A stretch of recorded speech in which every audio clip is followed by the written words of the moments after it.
Yes, much better now. Perfect. Perfect. How's it going, Will? Good, man. I appreciate your time. I really do. Yeah, sorry for the delay and getting all set up. No problem. Introduction. So I'm going to start off with that introduction if it's okay with you, and then we'll jump into the questions. Is that okay? Yeah, perfect. All right. So what's up, guys? I'm really excited today to have NBA skills trainer and founder of J Law Ball, Jordan Lawley. Jordan is widely known as one of the best skills trainer in the game today. He works with clients such as CJ McCollum, Carmelo Anthony, Julius Randle, just to name a few. But what I personally love about Jordan is his zest for life and for the game. His constant positive mentality and energy have really been inspirational to me, and I knew I just had to have him on the show. So, Mhm. Jordan, welcome to the show, my man. Appreciate you, man. Appreciate you. And I'm glad that you recall and think of me as a little bit more than just a basketball trainer. So Absolutely. that's what we always try to go for. Absolutely. So, just before we dive into some basketball questions, why don't you go ahead and tell our listeners a little bit about yourself, where you're from, how you got into basketball, and then eventually into coaching.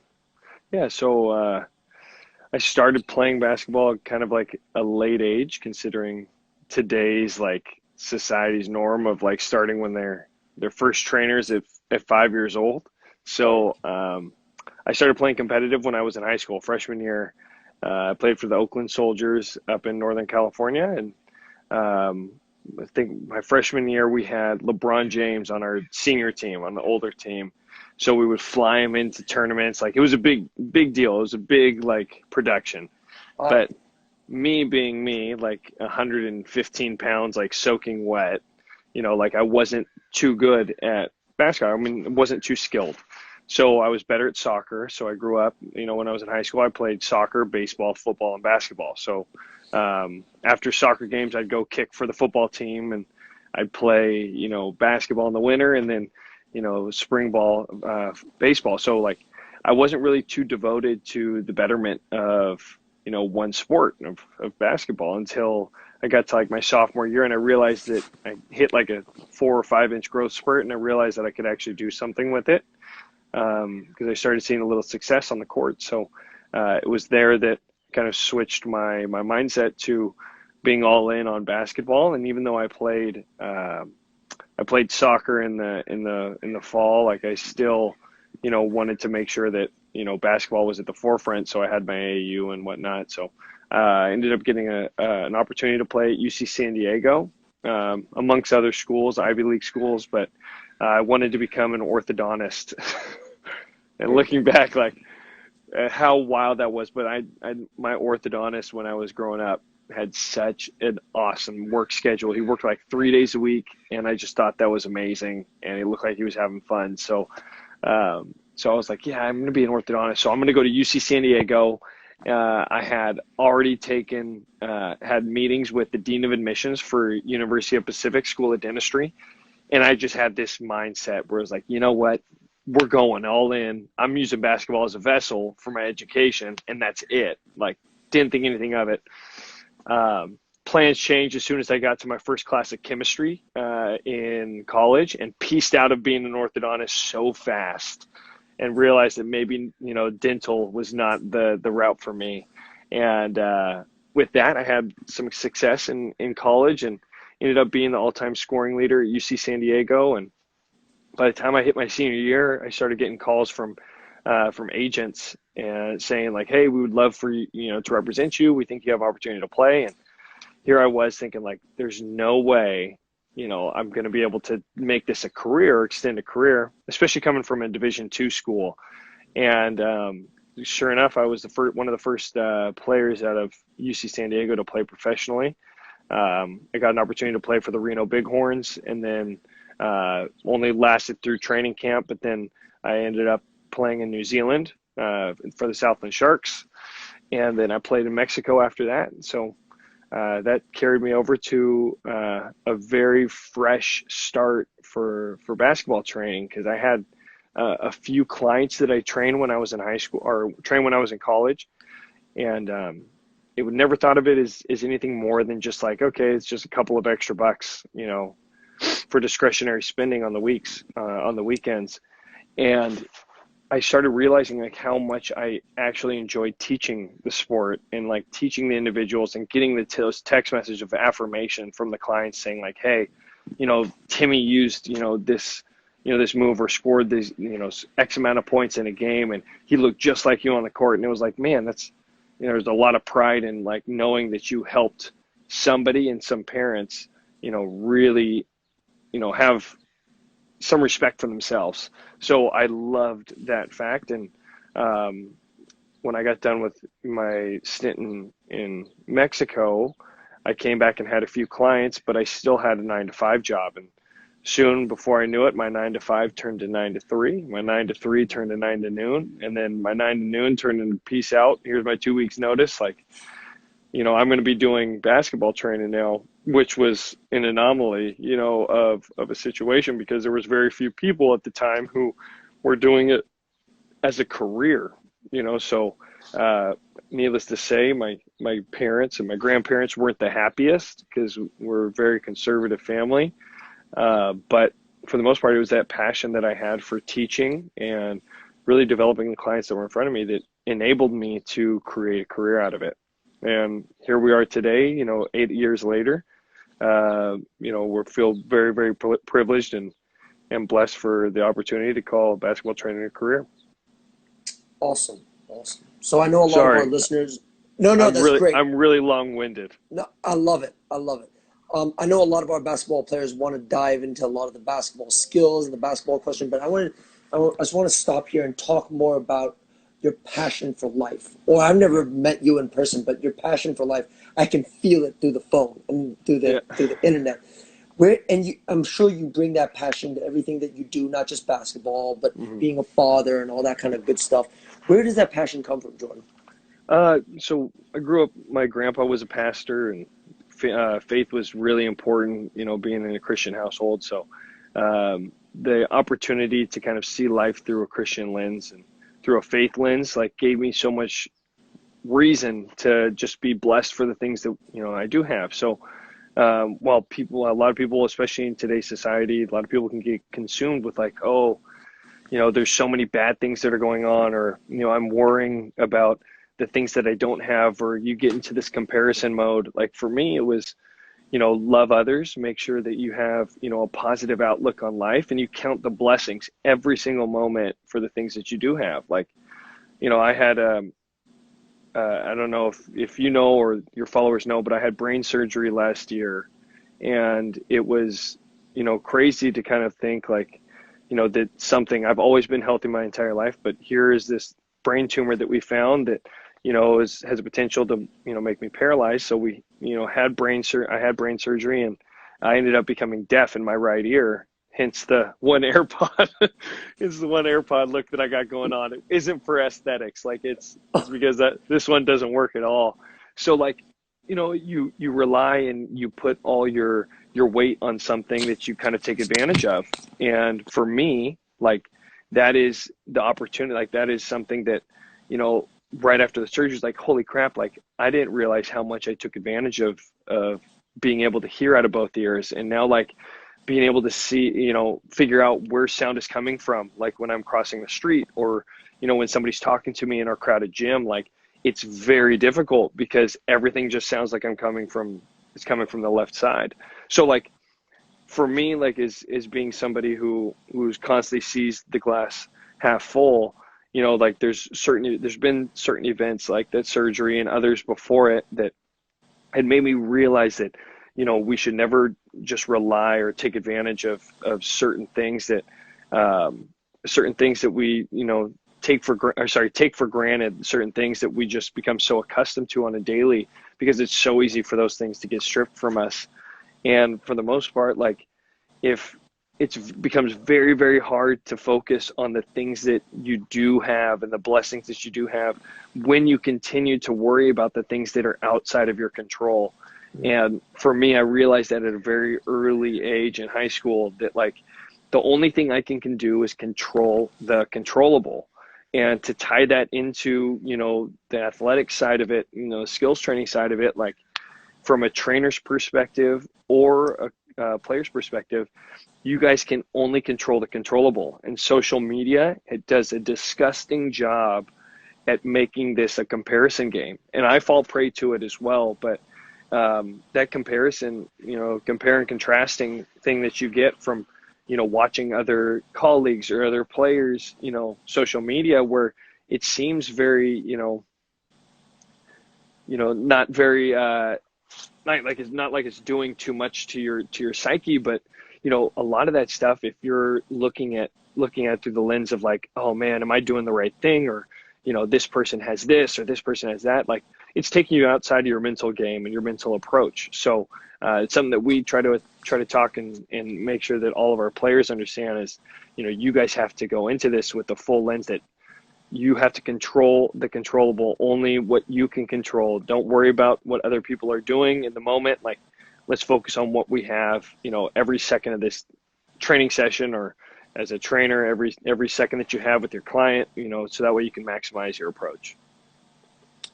Awesome. Awesome. So I'm going to start talking about the youth, because we train here in Hong Kong a lot of youth players. And I was going to, I'm going to go off script here a little bit, because I was going to go into a bunch of basketball questions, but I actually want you to touch upon, before we go into the basketball, what are some of the values, core values that you really want to instill within your youth, and even your kids, if you don't mind me asking? I would love to know Yeah, about that. no. Yeah. Yeah. So I think one of the biggest ones is just having empathy. Like it's very easy just to think solely about yourself, but being empathic is like one of the biggest things for me, because it provides EQ, like or emotional intelligence. And like for me, like EQ has always been something that is way more important for me to pass on to my children, because it gives you so much of a better understanding on how to connect to people emotionally and relationally, and how to be a better member of society, versus just being this book smart, somebody who may have some core values but then fall, by the wayside, later on. So I think EQ is something that's really important. And obviously, having faith, whether that be in one thing or another, but just having an uncommon faith that gives you the assurance that everything's going to be okay. And I think that was something that for me, that was a really huge pillar on the reason as to why I came out on top for my surgery. Awesome. And I think that when you talk about EQ and talk about empathy, that must surely play a huge role in, well, your work, pretty much, as Yeah. what we do as coaches, right? And it's just as important as the X's and O's, or the skill development, or the technical part that you do, if not maybe even more important, because there's a saying out there that people don't care much how much you know until they know how much you care. So it Yeah. sounds like that's what you're really trying to touch upon. Awesome, Yeah. man. It's so true. And there's like and I'm going to probably butcher it or botch it, but it's like a 738-55 rule, where when you want to connect with somebody emotionally, 7% of it is what you say, 33% of it is how you say it, and Mm. 55% of it is the physical connection, the emotional connection, your presence, when you say it. So it's like, if you can connect with somebody from an emotional, like having that EQ, like it's really important for you to be able to see every aspect of how you connect with individuals, because it's not just, what's being said, especially in a training session. I actually have a bunch of questions right here. I'm gonna go off the script, because I Let's like go. where this is going. Let's go, So baby. how do you create buy-in? Okay, because you work with athletes of all ages, Mhm. from the middle school kid, right, who has a certain set of problems, to the college kid, and then to the NBA guy who has a whole different set of problems from the middle school who you coach. How do you create that buy-in at each different level? Is there a Uh, difference at each different level? yeah, there's definitely a difference for some. You do have anomaly cases when you get to the NBA, and you work with guys that, uh, might be a little bit more difficult than the younger than the youth, but for a myriad of different issues. But creating buy-in, it's really important to create a connection first. So like especially for the youth, like if I have middle school players, like understanding what it is that makes them tick and what it is that makes them want to be there. So that way you can establish a connection. So that way it's like you're in it together. Because I'm going to be real, like in Orange County, like I've had the, I wouldn't say the privilege, but I've had the opportunity to work with some players to who had no desire to be in the gym, whose parents just decided like, hey, this sounds like a good daycare service. I'm just going to drop them off. And like those, like in actuality, like those ones are extremely tough to deal with. But I've found those to be some of my favorite clients in the long run, because I found what it was that they connect with and they love, and I found a way to make that part of what we were doing in the training session. Any physical form of development and betterment is pretty similar, and growth is similar. Like there's going to be a lot of failure, and there's going to be some form of connection where that person can get into a flow state of like, oh, this isn't too difficult or burdensome. This isn't, too easy. Like this is just the right amount of challenging, and I can get an immediate return on my investment. So they have these like little moments, of like aha moments. But, I'd say for the most part, like it's really establishing, that perfect pinpoint for each individual of like, okay, this isn't too difficult for them. This isn't too easy for them. They're in that state of flow, and they're able to get that immediate feedback, right away after the session or like after the workout. Even through the failure, they can get that one brief moment of success where they're like, dang, let's go, I got it. Like, and then it just snowballs from there. Cool. Let's shift gears here and talk a little bit about basketball. Still staying on the youth topic. What are some of the things for you that youth players absolutely need in their game? And another question is, how has the game changed since you were a kid? Man, well, let me just answer that second part. Like Yep. watching The Last Dance has gotten like I don't watch like old film on myself, but holy crap, like all these like emotions have been flooding in, like just on the style of play, like how everything was played, like how MJ only took two threes, a game, and here I am like realizing like, holy crap, like that's right, like everything was done mid range, like everything was done in the post, like everything had a post touch, a paint touch before you like facilitated, and like there a flood of emotion, and I'm like, holy, that's why like there's so many players that are just scoring at ridiculous like high clips right now, is because you have all these three balls being taken, and you realize that, and then it's like, wow, like it's crazy to see incrementally how much the game has shifted on an annual basis. And as a trainer, it's really important that trainers evolve with the flow of the game and with the evolution of the game, because if I just looked at what I did in the past as a professional athlete or as a college athlete, I wouldn't do any of my clients a service. And there's a lot of trainers out there who maybe had an illustrious, playing career, but they are still caught up in what they did as a player. So understanding how to differentiate between them as a player and them as a trainer is extremely important. So that way their clients can get set up for the greatest path for success. From a player's perspective, it's understanding that you never want to be a liability. So what we talk about with all of our younger players is getting an asset line. So we have different categories, obvious categories: ball handling, defense, conditioning, shooting, finishing, etc. If a player is underneath on any of those categories and they're a liability, they're now a liability for their team. So what we like to do is we like to have every player that comes into the gym with us, they have tangible metric drills. They have these drills that we put them through on a time sequence that gives us a baseline score of their skill. So like for our shooting, we have a shooting series, it's 103 makes in 10 minutes, different actions. If they get below like a 70, then we know, okay, their shooting through conditioning is kind of deficient. We need to make sure we focus on that. Then we have a 90-second ball handling series. If they get below 40, then we're like, okay, their ball handling is suspect. We definitely need to focus on that as well. So it gives us an idea of where their liabilities lie, so that way we can help guide them to get everything up to an asset line. And then once we get to that asset line and they start getting to, late middle school, high school, then we can start really pinpointing where they excel and picking up those, areas to make them great at those one or two things, while also focusing on, not being a defensive liability and really extending their time on the court. So getting everybody,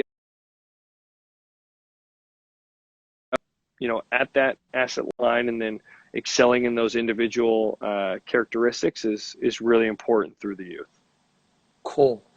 If I was to take a middle schooler, let's say just between the ages of 11 to 15, somewhere in between there, what is the practice to game ratio that you would put on what a player that age should be doing?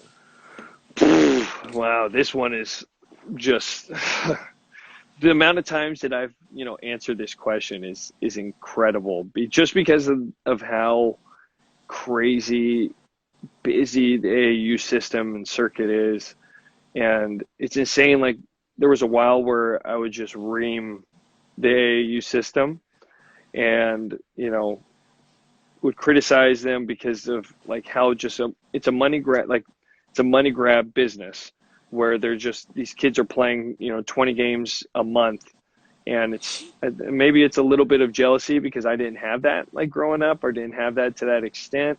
But it's a lot of it stems from like I see the kids on a daily basis, and I notice like when a 12-year-old has patella tendonitis, yeah, and when they have shin splints, and it's like, what in the world? Like this wasn't how this isn't how it's supposed to be, and this wasn't how it used. Like, we never used to have these injuries when I was younger.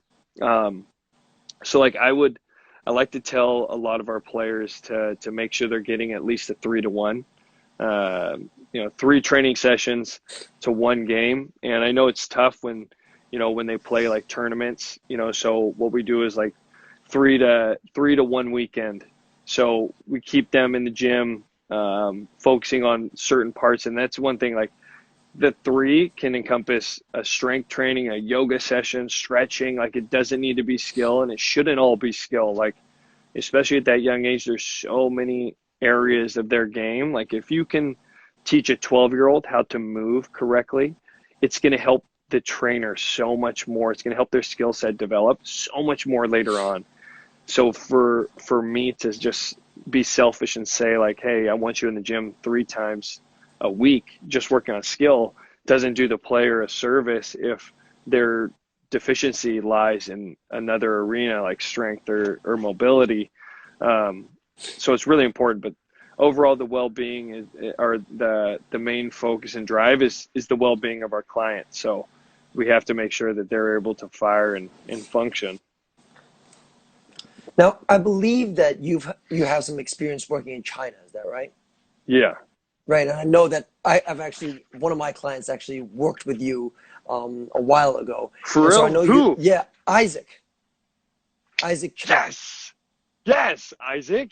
Let's go, baby. You know Yes. who I'm talking about, right? Yes, I do. Yeah, so I'm actually going to see him tomorrow on the court. So Tell him I said hi. yeah, well, Let's definitely he must go, be. baby. He's probably watching right now. He's probably so pumped.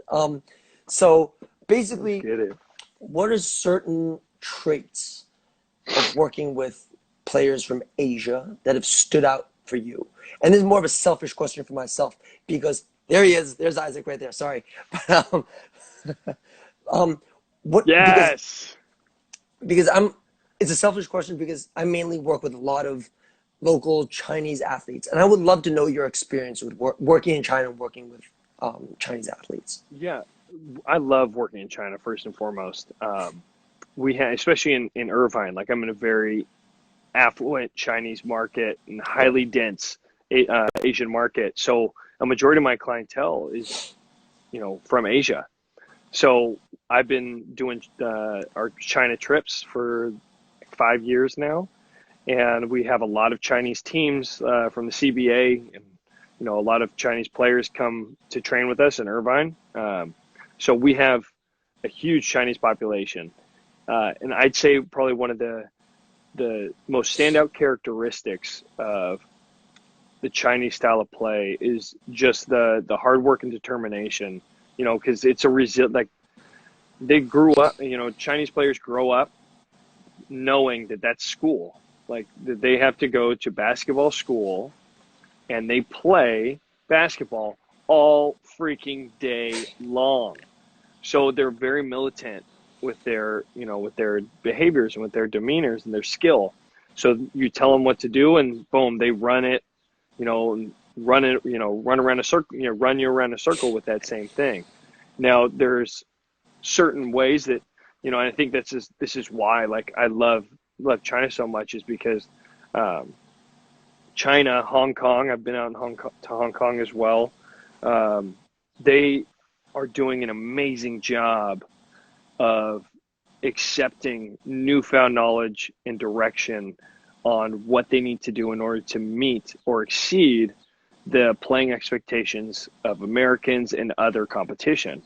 So they're having outside hires in the U.S., come over there, and they're coming over to the States to, learn from a few of us on, what it is that's going to help them develop. And they're starting to realize, and this is coming from, like CBA coaches and, a lot of higher officials, they're starting to realize like, dang, like we have to become a little bit more creative and dynamic with our training and coaching approach, not so militant with how we're working so long and hard, and giving these guys like a little bit more freedom and flexibility, within their game, creativity within their game.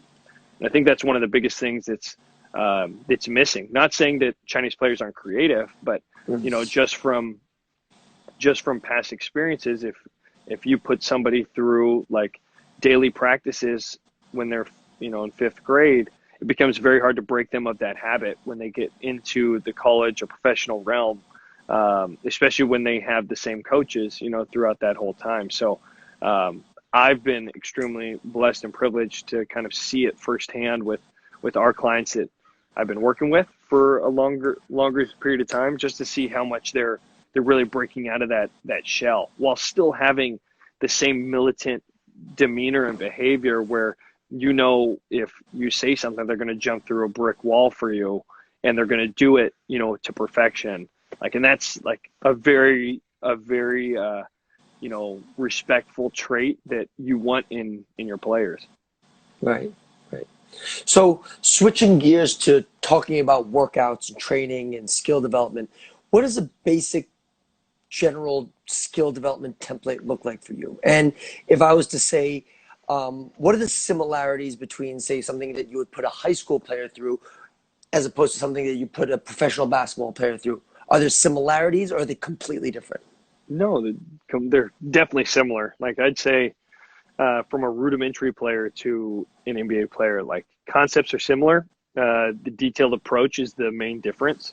So, and our detailed structure on what that individual needs is also a little bit more intent when we're working with NBA players. Not because they can grasp concepts or, but just strictly because, it's what they do for their livelihood. So even though like we treat every client with the same manner of detail, orientation, and respect, like there comes a little bit deeper sense of urgency with an NBA player because you get them for such a short amount of time. So what you want to make sure that you can get them to the deepest level of learning as quickly as possible, and that's feel.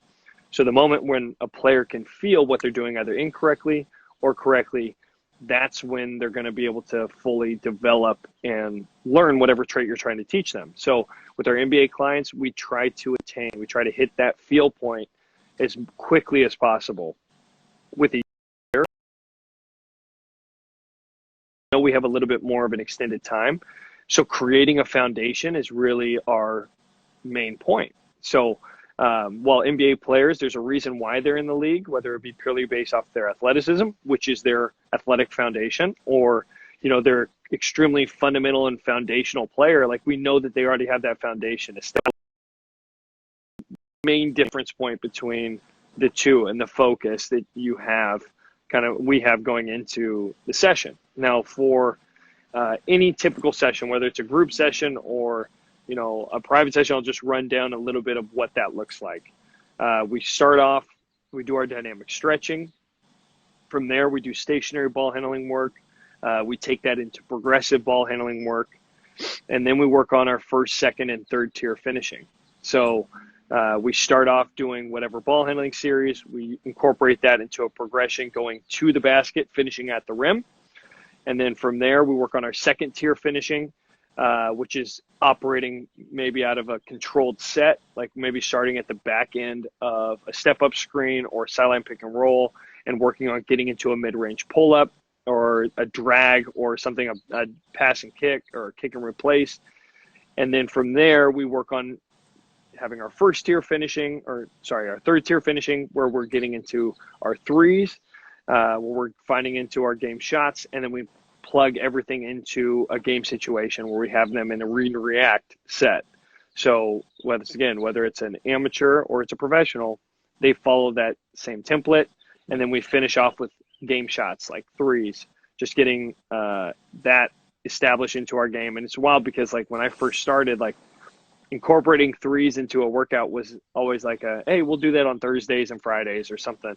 But now it's like it's a necessity. Everybody needs to shoot the tray ball for the way the basketball is played at this current moment.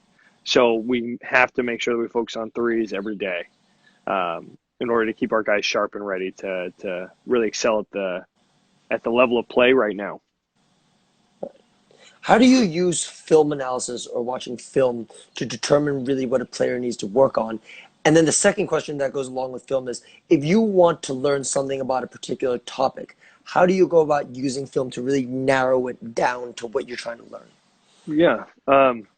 So it's really important to have that film analysis. And we actually have a trainer who handles all the film breakdowns. So like when we're going into the gym with like CJ, like I have CJ's clips like pulled up, and like it's not just the positives, like that you want to see. Like you want to make sure that you have film on, okay, where are they making the incorrect decisions? Where are they getting a majority of their shots? Where are they kind of falling asleep within the offense? Like, and you really start delving into kind of what it is that makes them tick. And you start to learn a lot about current players. And like one thing I would highly suggest, and I know there's a few people that do this already in the business, is watching an NBA game and only following one person, or a college game and only following one person that entire game. And it gives you a different perspective on how to actually operate. And when I say like one person, whether it be your client that you're working with or one of the elite ones that's always on the court, but you get to see what makes them elite. And it's not the moments when they have the ball or making a spectacular move. It's the moments that, they're off ball and they do an amazing setup because they get their defender sleeping and they're able to, create the opportunity for them to score or go into that amazing move. So you get to really see it through this different perspective. And that's something that we try to tell our kids, when watching film. Is like, if you can just focus on just one person, and then once you get comfortable with seeing kind of all the little nuances in the individual standpoint, then you can move on to more of that dynamic standpoint where you're following situations. That's when you're going to be able to see the game and really be able to absorb a ton from watching film. So that's one of the biggest things that we use. Who are some of the players that you suggest your players watch? Someone who may not be extremely athletic, someone who might be fundamental, someone who really has a high basketball IQ. Well, I'm going to talk about the GOAT, Manu Ginobili. Go into the vault. Everybody go into the vault. Watch Manu. Manu was amazing. And it's like, I have an infatuation with European players because of there's so much sexiness in fluidity of the game. Like old school, it's crazy to say old school, but old school Spurs, and like the way Tony Parker would facilitate an offense, and the way Timmy D would move as the boards, as a shot would go up, like those things. Kevin Garnett, like for current level of play or current style of play, watch Joe Ingles. Like my boy, not Aussie boy, like what, like I love watching Joe Ingles. Like he's an athletic dude, don't get me wrong, but he isn't like overly athletic. Like it's not like you look at him like, dang, Joe Ingles, another killer crossover, made some Yeah. snap somebody's ankles. Like, but if you watch like all of his stuff, like I emulate a ton of my off catch stuff and pick and roll stuff off Joe. Like his ability just to have the awareness and IQ to come off a pick and roll, see the big in the zone, like in his zone, like trying to zone him, and knows how to curl and circle the screen twice in order to get a better opportunity.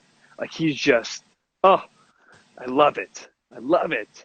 So like finding guys that fit your mold too is really important. So I don't want 5'0" point guard watching Timmy D play, because it's not going to help you as much as it would watching an Isaiah Thomas play, or Tice Edney, like old school Tice Edney for the Kings.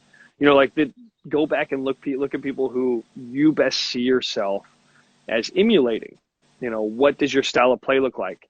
And I think going like that also hits on, just the ability for people to be, and then once again going to that EQ, people to realize who they are as a person. Like if you don't know, if you have some like infatuation with a certain player who is nothing like what God blessed you with, like that's not being emotionally intelligent with, who it is, who you are as a player at your core. So you have to realize like, okay, this is who I am. This is where my game is going to be best molded. And yes, we can develop certain skills and traits, but I'm probably not going to break free of this kind of restriction and this, growth as much. So I'm going to start with really trying to develop myself to be like this individual. So realize who you are, so that way you know who to look for when you're doing your film. Cool. So we're back on the EQ topic again. So one of our previous guests, Kevin Eastman. I don't know if you know who Kevin Yeah. Eastman is. He was a coach with the Celtics a while ago. He has a great quote that I love. He says, "Average players want to be left alone. Good players want to be coached, and the best players want to be told the truth." Mm-hmm. So not everybody responds to constructive criticism the same way. How do you go about giving feedback to a player where they would want to take your feedback and improve rather than being defensive? Yeah. So especially we're talking about for younger players. Yeah, that's a good question. Let's say high school players. Okay. High school players, very emotionally unstable. A majority of them are. It's a very emotional stage of their life, of maturity. So what you need to realize, and this is the same thing for middle school as well, you need to realize that when you become negative, you give them 10 positive compliments, but as soon as they hear that negative comment, like they are going to flip. Like that's what they're going to hold on to.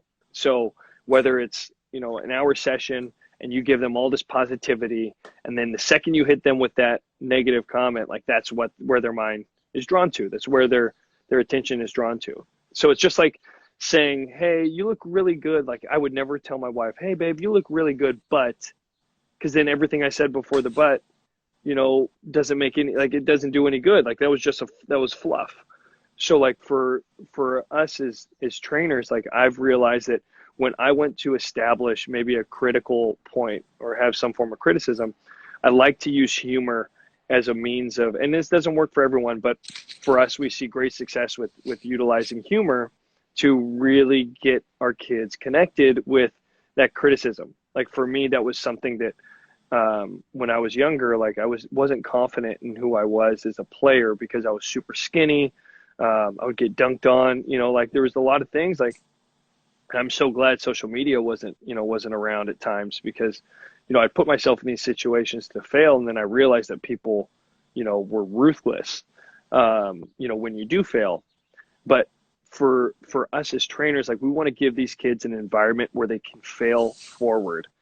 And like, that's something like if you continue to nag some kid and, and try to be super critical, like you're not going to get them confident with failing in your environment. And like, that's not what we want as teachers. Like, and I say teachers more than trainers because, if I had my son go into a classroom where they were just, beating him with a ruler and saying, no, you did this wrong. Like, you suck. Like, don't do it like this, do it like that.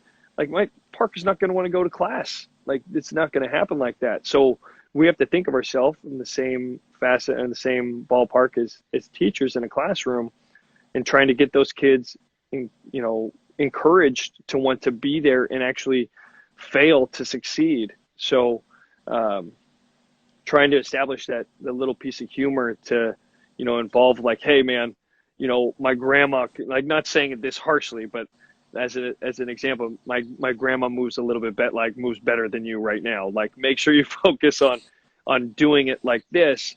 And obviously, like I said, not that harsh, but just as an example for a visual perspective, like, we just have to make sure that the kids know that we are there for them. We're not there just for the transaction. Like, be about the transformation, not about the transaction. And your clients are going to see that. So Jordan, for you, when it's all said and done and you look back at your career, what would determine for yourself whether it was a successful career or not? Man, for me individually, if people can literally look at me and say, hey, J-Law, that's J-Law, the Christian trainer, the dude that, has, a ton of faith, and, he's got a strong love for God, and he loves people, and like, his training looks different because he looks like he's about the family environment. He looks like creates this environment where you want to be in the gym with him and his guys. Like, that's what I want to create. Like, there's a lot of amazing trainers out there, don't get me wrong, and there's a lot of coaches and trainers that are way smarter than me. But what we want to do is we want to make sure that players understand that not everybody is going to be a professional athlete, but we all are going to be professionals in some arena. Professional husband, professional father, professional, general manager. Like, so there's a lot more traits that I want to be responsible with teaching young players and young athletes that are going to help them in life, not just, with the silly sport.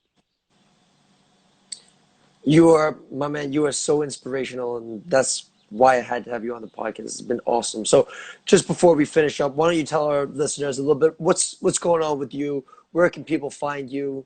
How can they communicate with you? Because you're unbelievably easy. Like, you're just so open. Super easy, man. Yeah. All you gotta do is shoot me a message. That's it. Yeah. No, what kind of stuff you got going on? So we have a J-Law Live program right now. It's online training, which I know it's crazy times, but we go live Monday through Friday, doing an online training, live online training session with 20 to 30 minutes that I work with players from all over the world right now. So you can find that at jlawlive.com. I'll actually put that on pin that post if I can. Can I pin? No, I don't think I can pin. There you go. You okay. Put a comment. Savage. Okay, so jlawlive.com to train with us. And right now we had a great first group of players, so we're accepting a wait list of clients. But so we have that. Obviously socials, J-Law B-Ball. We got a lot of stuff going into kind of production mode right now.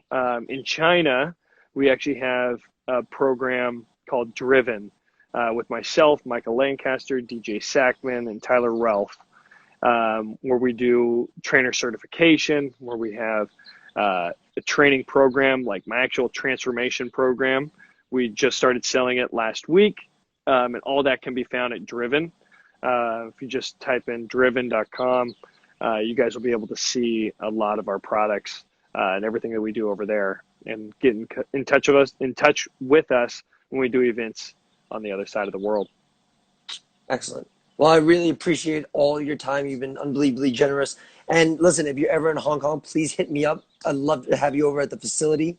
For sure. And yeah, let's keep in touch. And I'm looking forward to learning from you, well, for the rest of my career. Let's get it, baby. Let's get it. And if you're ever in Cali, let me know. Definitely. Where are you again? Irvine, did you say? Irvine, yeah. So just south of LA. Yeah, I'm actually in California quite a bit, so I'll hit you up next time I'm over there. Let's go. Sounds good. All right. Thank you so much, Jordan. I My appreciate your pleasure, time. Will. God All bless you, right. man. Have a good one. Yeah, speak soon. Late. Later.